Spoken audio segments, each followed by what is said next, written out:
हे आपण बघतोय की देशात अघोषित आणीबाणी लागलेली आहे.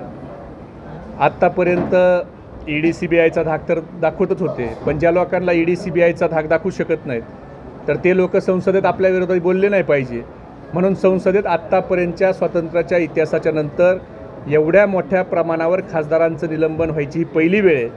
म्हणजे ह्या देशात आता आपण हुकुमशाहीकडे वाटचाल करायला लागलो का काय? विरोधी पक्षाच्या खासदार 141 खासदार हे यापूर्वी देशाच्या इतिहासात कधीही निलंबित झाले नव्हते. तर त्या खासदारांना फक्त मागणी काय, तर संसदेमध्ये झालेल्या गोंधळाच्या सुरक्षेवर चर्चा करा. ही एक मागणीवर चर्चा सरकारला करायची नाही. आणि म्हणून जे लोक संसदेचं संरक्षण करू शकत नाहीत ते देशाचं काय संरक्षण करणार? आणि त्याच्यावर चर्चा होऊ नये म्हणून संसदेतल्या खासदाराला जे पद्धतीने निलंबित केलं जातं आहे, तर ही आपली हुकुमशाहीकडे वाटचाल आहे. आणि या राज्यातला देशातला युवक हे उघड्या डोळ्यानं बघतोय. सुप्रिया सुळेंना संसद रत्न पण एकीकडे घोषवलं जातं आणि दुसरीकडे त्यांना अमोल कोल्हेंना यांनाही निलंबित करायचं आपल्या पक्षातले आहेत, त्यांच्याबद्दल काय भूमिका असणार आहे? अमोल कोल्हे साहेब, सुप्रियाताई तर संसदेत कशा पद्धतीने काम करतात हे आपण सगळ्यांनी बघितलं आहे. अमोल कोल्हे साहेब असतील, सुप्रियाताई असतील. सुप्रियाताई 7 वेळा संसद रत्न झाल्यात, 2 वेळा संसद महारत्न झाल्यात. अशा खासदाराला फक्त संसदेतल्या हल्ल्यावर चर्चा करायची ह्या एका क्षुल्लक कारणावरून निलंबित केलं जातं आहे. याचा अर्थ किती मोठी हुकुमशाही आणि दादागिरी ही चालली. शेवटी जो हिटलर की चाल चलेगा वो हिटलर की मौत मरेगा हे राज्यकर्त्यांनी लक्षात ठेवावं. राज्यसभेच्या सभापतीची मिमिक्री असं आहे की राज्यसभेच्या सभापतीची मिमिक्री जर काहींनी केली असेल तर त्याच्यावर त्यांनी ती कारवाई करावी. पण संसदेत काय 141 लोकांनी मिमिक्री केली राज्यसभेच्या, आणि बाहेर भाषणात हे सगळेच नेते एकमेकाची मिमिक्री करतात. राज ठाकरेंनी अनेक लोकांची मिमिक्री केली. पण ठीक आहे, संसदेच्या सभागृहामध्ये मिमिक्री करायला पाहिजे का तर नाही करायला पाहिजे ह्या मताशी आम्ही सहमत आहेत.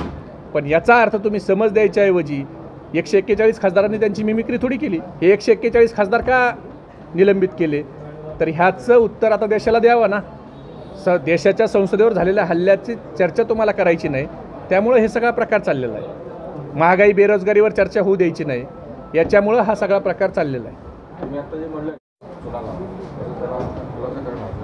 असं ही माझी नाही तर ही राज्यातल्या, खास करून महाराष्ट्रातल्या सगळ्या युवकांची भावना झाली. कारण भारतीय जनता पार्टीच्या विरोधात ज्याला निवडून देतोय, भारतीय जनता पार्टी ज्यांच्यावर आरोप करते त्याच लोकांना सत्तेत घेऊन मंत्री करते. म्हणून कुणालाही भाजपाच्या विरोधात निवडून दिलं तर तो आता भाजपाकडेच चालला आहे. म्हणून लोकांची, युवकाची भावना झाली की आता शाहीच्या ऐवजी निवडणूक आयोगाने आता चुनाच लावावा.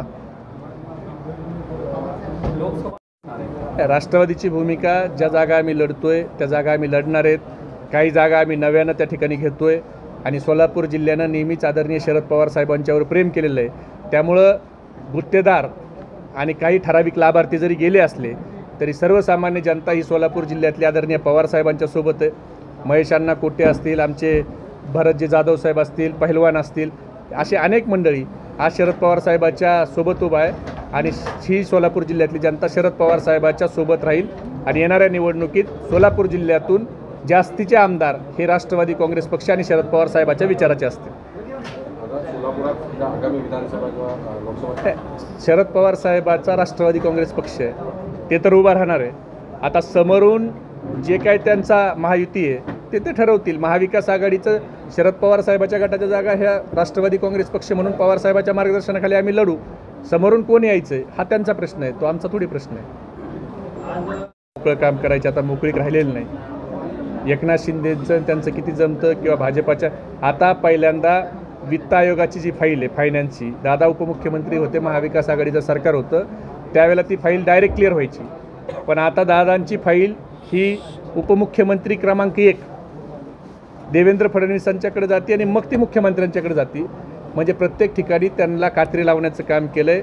पालकमंत्री नेमायला 92 दिवस घेतलेत, अक्षरशः रुसून बसावं लागलं आहे. त्यावेळेला पालकमंत्रीपद दिलेत 92 दिवसांनी. त्यामुळं कसं चाललं आहे हे महाराष्ट्रातील जनताला कळतं आणि त्यांचा चेहरा बघून हे आम्ही त्यांच्यासोबत काम करणाऱ्या माणसाला तर ते अधिक कळतं की आता ह्यांच्यात काय चाललं आहे. मुख्यमंत्री जाऊन असं म्हणतात की रेशीम बागेतल्यानंतर ऊर्जा आणि प्रेरणा मिळते. अजितदादांना ती ऊर्जा आणि प्रेरणा मिळाली नसती का तिथं गेल्यानंतर? कुठं रेशीम बागेत गेल्यानंतर ऊर्जा आणि प्रेरणा मिळते असं मुख्यमंत्री म्हणतात, पण अजितदादा गेल्यानंतर त्यांना मिळाली नसती का ती ऊर्जा आणि प्रेरणा? ते त्यांना खरं तर ते विचारायला पाहिजे. आता ते त्याच मार्गाने गेलेले आहेत.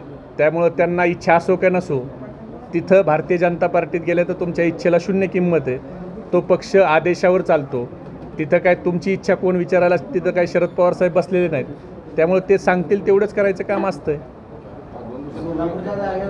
त्याच्याबद्दल त्या खासदारकीचा दावा सांगणं एवढा मी काय मोठा नाही, मला त्याच्याबद्दल काय माहिती नाही. महाविकास आघाडी इंडियाच्या बैठकीत लोकसभेच्या जागा वाटप होणार आहे, त्याच्यातला मी काय भाग नाही. विधानसभेतल्या जागेचं आम्हाला माहिती आहे. आता सोलापूर उत्तरला पवारसाहेब जयंत पाटील साहेबाच्या तोंडून आम्ही महेश अण्णा कोठे हे आपले उमेदवार असतील असं आम्ही ऐकलं आहे. पण लोकसभेच्या बाबतीतली तशी काही चर्चा माझ्या कानावर झालेली नाही. त्यामुळे मी त्याच्या सर्व सांगतो.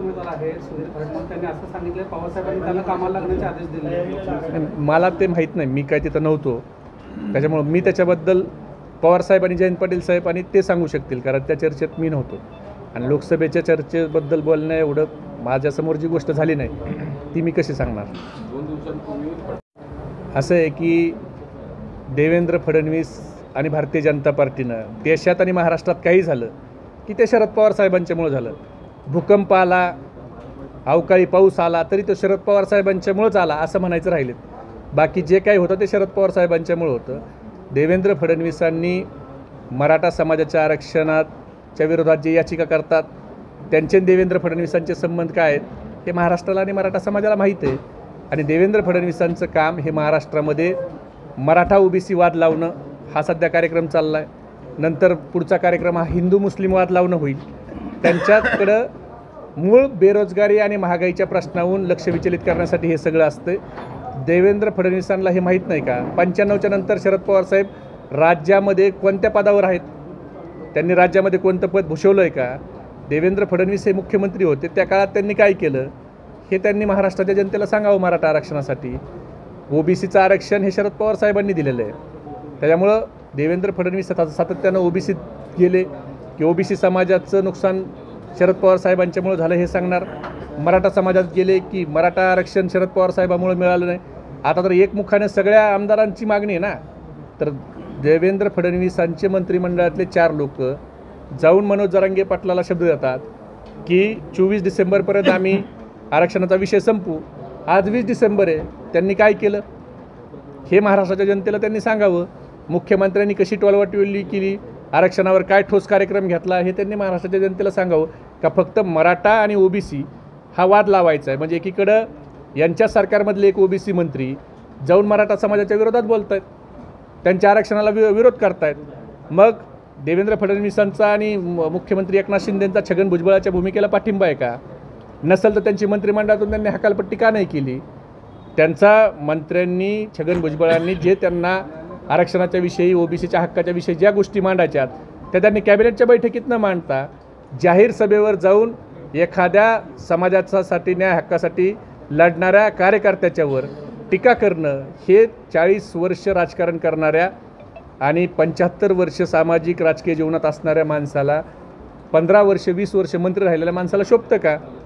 त्यांना फुसकुनाची आहे ही महाराष्ट्राच्या आता जनतेला सगळं कळायला लागलं आहे. त्यामुळं मराठा समाजाला ह्यांना आरक्षण द्यायचं नाही तर मराठा ओबीसी वाद निर्माण कसा होईल आणि त्यातनं आपली राजकीय पोळी कशी भागल हा देवेंद्र फडणवीसांचा एक कलमी कार्यक्रम आहे. असं आहे की मी घरात डाका घातला पण मी काय खानदानी चोर नाही हे असा हा सगळा प्रकार आहे. म्हणजे तुम्ही भाजपासोबत गेला आणि विचारसरणी सोडली नाही असं कसं होईल. मग द्या मुस्लिम समाजाला आरक्षण मांडा. आता अधिवेशन चालू आहे, मांडा ना मुस्लिम समाजाच्या आरक्षणाचं विधेयक आणि मुस्लिम समाजाचं आरक्षण परत देऊन दाखवा. ज्या वेदांता फॉक्सकॉनबद्दल अजितदादाने भाषण केलं की हा वेदांता फॉक्सकॉन गुजरातला पळून न्याला, तो वेदांता फॉक्सकॉनचा प्रकल्प आणा ना तुम्ही. मग महाराष्ट्रात तुम्ही गुजरातवाल्याला भेट नाही, तुम्ही तुमची विचारसरणी सोडली नसली तर ज्या गोष्टी तुम्ही मागं बोललात त्या गोष्टी तुम्ही करून दाखवा, आम्ही तुमचं स्वागत करायला येऊ. त्यामुळं ईडीनं कानाला धरून नेलेल्या लोकांनी असं बोलणं शोभत नाही.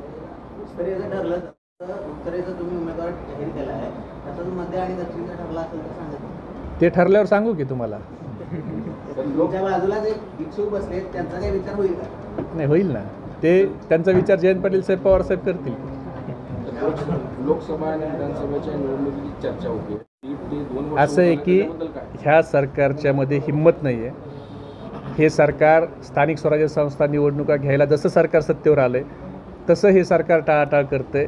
त्यांना माहीत आहे महाराष्ट्राच्या जनतेचा मूड काय, म्हणून त्यांना ह्या निवडणुका घ्यायच्या नाहीत. कदाचित ह्या निवडणुका ते लोकसभा आणि विधानसभा झाल्याशिवाय घेणार पण नाही, कारण ते जनतेच्या समोर जायला त्यांना काही नाहीच आहे, त्यामुळे ते टाळत आहेत.